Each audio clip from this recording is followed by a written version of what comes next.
40 days after overcoming temptation in the wilderness, Jesus began traveling through the towns and villages of Galilee.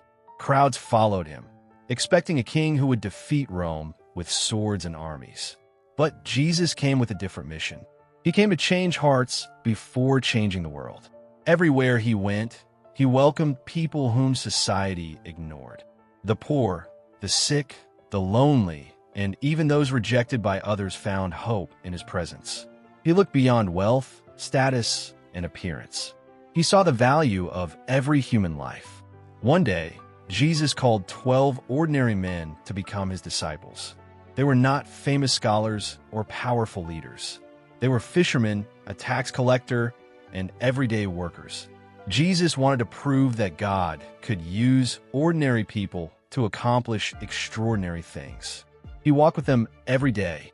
They watched him heal the sick, comfort the brokenhearted, feed the hungry, and pray with complete trust in God. But Jesus did more than perform miracles. He taught them how to live.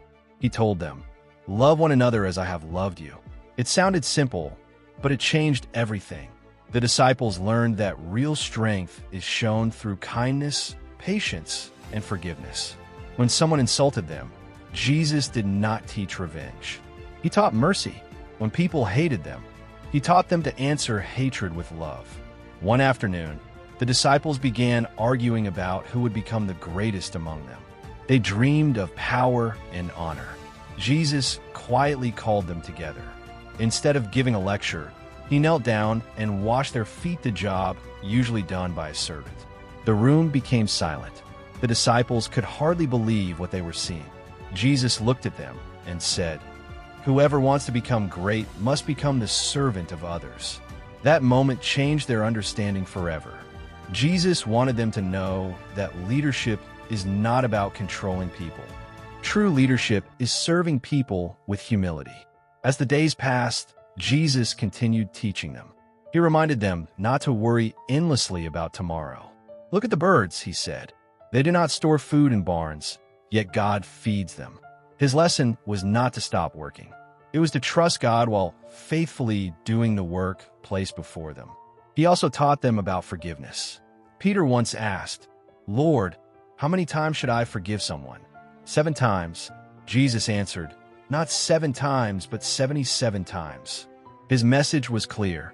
A heart filled with forgiveness is freer than a heart filled with bitterness. Jesus also warned them about judging others.